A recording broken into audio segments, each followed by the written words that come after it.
Dear students, इस video में we will be discussing application of Ampere's circuital law.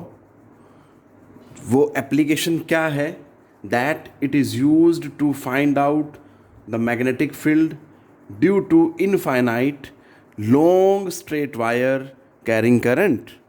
मतलब हमने एक स्ट्रेट वायर लेनी है infinite through which current is flowing, उसकी वजह से किसी एक पॉइंट पे मैग्नेटिक फील्ड की स्ट्रेंथ निकालनी है। ज़रा ध्यान से समझना इस चीज़ को, ठीक है। हम बायोट सेवर्ट्स लॉ में क्या करते थे, उसमें भी किसी एक पॉइंट पे मैग्नेटिक फील्ड निकालते थे, but that was due to the small current element, ठीक है। बट यहाँ पे क्या है, हमारे पास करंट एलिमेंट ना होके we have infinite long straight wire carrying current. ये चीज़ ध्यान देनी है बेटा, this is the basic difference. तो इसको स्टार्ट करते हैं। इसके लिए हमने क्या किया बेटा, जो वायर है इस तरह से चूज़ की through which current is flowing like this, क्योंकि राइट हैंड रूल लगता है, तो उसके अकॉर्डिंग ध्यान में रखते हुए मैंने थंब को देखते हुए थंब की डायरेक्शन में करंट को क्या लिया, पॉजिटिव लिया बेटा, ठीक है। तो मुझे क्या करना पड़ेगा फिर, उसी की according, right hand thumb rule के अकॉर्डिंग ही जो पाथ है that I will have to traverse in anti clockwise direction. Clear? क्योंकि हमने बेटा एम्पियर सर्कुटल लॉ में साइन कन्वेंशन में ये पढ़ा है। तो उसी चीज़ को ध्यान में रखते हुए अगर हम करंट की डायरेक्शन ये ले रहे हैं that is like from X to Y, तो जो पाथ हम ट्रैवर्स करेंगे that will be in anti clockwise direction. Clear? उसके बाद हमने एक पॉइंट P चूज़ किया जहाँ पे हमें इस करंट कैरिंग वायर की वजह से मैग्नेटिक फील्ड निकालना है। सो इसका जो परपेंडिकुलर डिस्टेंस है from this that is R। Clear? अब ये बात ध्यान देना बेटा, आपको जैसे गॉसेस लॉ की एप्लीकेशंस में पढ़ाया जाता था कि जब किसी पॉइंट पे आपको इलेक्ट्रिक फील्ड निकालना होता था तो आप उस पॉइंट से पास होते हुए गॉसियन सरफेस प्लॉट करते थे। बिल्कुल इसी तरह से यहाँ पे हमें क्या करना है, इस पॉइंट पे मैग्नेटिक फील्ड निकालना है, तो इस पॉइंट से पास होता हुआ हमें क्या बनाना है, एम्पीरियन लूप बनाना है। क्या बनाना है? Amperian loop. और that will be in accordance according to the sign convention of Ampere's circuital law. तो वो क्या होगा बेटा, अगर थंब की डायरेक्शन में करंट पॉजिटिव है तो क्या होगा, that will be traversed in anti clockwise direction. So हम क्या करेंगे, यहाँ पे एक एम्पीरियन लूप बनाएंगे which will be passing through the point P in anti clockwise direction. अब हमें दो बातें ध्यान देनी है बेटा। जैसे गॉसेस लॉ में उसकी जब एप्लीकेशंस पढ़ते थे तो गॉसियन सरफेस की कैरेक्टरिस्टिक क्या होती थी, उस सरफेस पे आप जहाँ कहीं भी चले जाएं इलेक्ट्रिक फील्ड इंटेंसिटी क्या होती थी, सेम होती थी, ठीक है। और दूसरा क्या होता था, जो डायरेक्शन होती थी इलेक्ट्रिक फील्ड की वो क्या होती थी, that was tangential to the point of the Gaussian surface, ठीक है बेटा। बिल्कुल इसी तरह से ही यहाँ पे हमें ये जो है एम्पीरियन लूप है। अब इसमें क्या ध्यान देना है, इसमें चाहे यहाँ देख लो, यहाँ देख लो, यहाँ देख लो, यहाँ देख लो, जहाँ मर्जी देख लीजिए, जो मैग्नेटिक फील्ड स्ट्रेंथ होगी या मैग्नेटिक फ्लक्स डेंसिटी होगी, या सिंपली मैं बोलूँ मैग्नेटिक फील्ड की जो वैल्यू होगी, that will be same on everywhere on this Amperian loop, ठीक है बेटा। और जो डायरेक्शन होगी मैग्नेटिक फील्ड की दैट विल बी टेंजेंट। अब यहाँ देखेंगे तो that will be tangent to this point, यहाँ देखेंगे टेंजेंट टू दिस पॉइंट, यहाँ देखेंगे तो tangent to this point, in this sense. तो बिल्कुल यही चीज़ ध्यान रखनी है। वो कहता है कि अगर इस पॉइंट पे मैग्नेटिक फील्ड की जो डायरेक्शन होगी so that will be tangent to this. Clear है? इसको आप इस तरह से समझ सकते हैं बेटा। मैं इसी चीज़ को समझाने के लिए ये एग्जांपल ले सकता हूँ आपके सामने, that is like this. Clear है? आप इसको ऐसे समझ सकते हैं that we have this loop. Clear? और ये इनफाइनाइट स्ट्रेट कंडक्टर है, इसमें करंट नीचे से ऊपर जा रहा है, x to y। क्लियर है? इस तरह से आप इमेजिन करेंगे तो ये जो हुआ ये हमारा that is Amperian loop. Clear है? ये एंटी क्लॉकवाइज डायरेक्शन में है according to the sign convention. अगर ऐसा है तो मैग्नेटिक फील्ड क्या होगा? टेंजेंट टू पॉइंट दिस, और इसी पॉइंट पे हमने क्या लिया? छोटा सा एक लाइन एलिमेंट भी चूज़ कर लिया। तो क्या हो गया? देखो बेटा, तो लाइन एलिमेंट भी अकॉर्डिंग टू दिस इसी लाइन में चलेगा।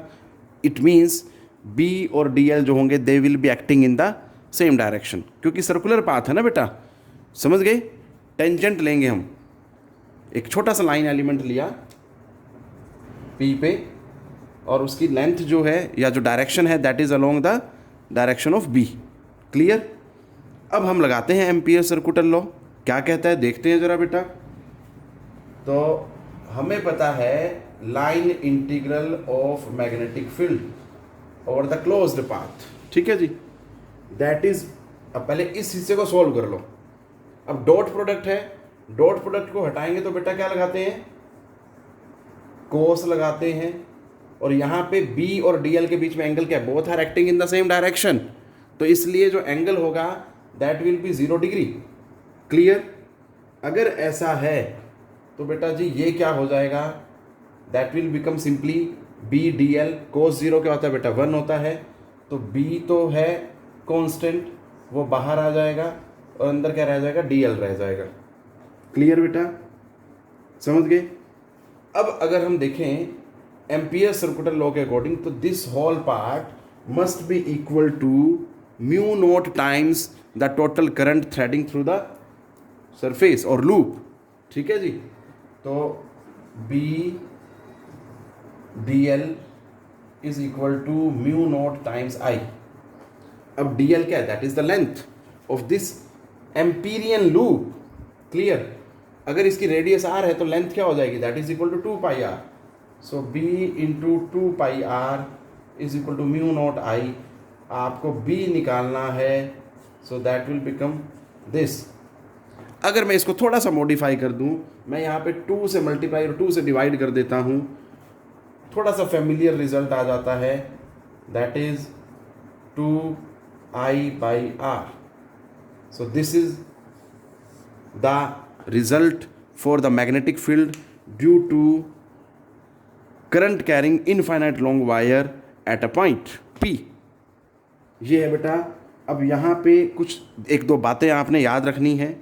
सबसे पहला जो है बेटा वो ये है कि जो मैग्नेटिक फील्ड होगा बेटा due to current carrying straight wire, वो क्या होता है? सिलिंड्रिकल सिमिट्री होगा।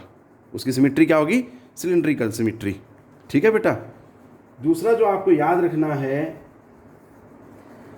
जो through the wire current carrying जो है वायर, वो इनफाइनाइट है वायर की लेंथ, तो magnetic field due to it at non zero distances is not infinite. ऐसा नहीं है कि यहाँ इनफाइनाइट हो जाएगा, यहाँ इनफाइनाइट हो जाएगा, यहाँ इनफाइनाइट हो जाएगा, ऐसा नहीं है बेटा। ठीक है? क्योंकि मैं देख पा रहा हूँ यहाँ से साफ कि जो b है that is inversely proportional to the distance. Clear है? इसका मतलब क्या है? हम बोल सकते हैं कि मैग्नीट्यूड ऑफ मैग्नेटिक फील्ड जो होगा that increases as the distance of point from the wire decreases. मतलब r अगर कम होगा तो b बढ़ेगा, अगर r बढ़ जाएगा तो b क्या हो जाएगा? घट जाएगा। सिंपल। इसको इस तरह समझें, अगर मैं यहाँ हूँ, इतने डिस्टेंस पे हूँ, तो r जो है ये कम मान लेता हूँ मैं थोड़ी देर के लिए, दो अलग अलग केसेस लेंगे। तो अगर यहाँ r कम है तो magnetic field at this point because of this current carrying wire क्या होगा? ज़्यादा होगा। अब मैंने दूसरा केस ये ले लिया, अब r ये ले लिया। अब r अगर इतना ज़्यादा ले लिया तो इस पॉइंट पे मैग्नेटिक फील्ड का जो मैग्नीट्यूड होगा because of this straight current carrying wire, वो क्या होगा? कंपैरेटिवली पहले से कम होगा। इस बात को आपने याद रखना है बेटा। ठीक है? एक और चीज़ मैं बताना चाहूँगा यहाँ पे कि ये जो एक्सप्रेशन आया मैग्नेटिक फील्ड का at a point due to current through the straight wire, ये हमें थ्योरेटिकल सपोर्ट प्रोवाइड करता है टू ओरस्टेड्स एक्सपेरिमेंट। क्लियर है? So these are the points which I wanted to discuss in this particular video. बेटा आप सभी पढ़ते रहें ध्यान से। चीज़ों को बहुत आसान तरीके से समझाने के लिए की कोशिश की गई है बेटा। टेक केयर, पढ़ते रहें,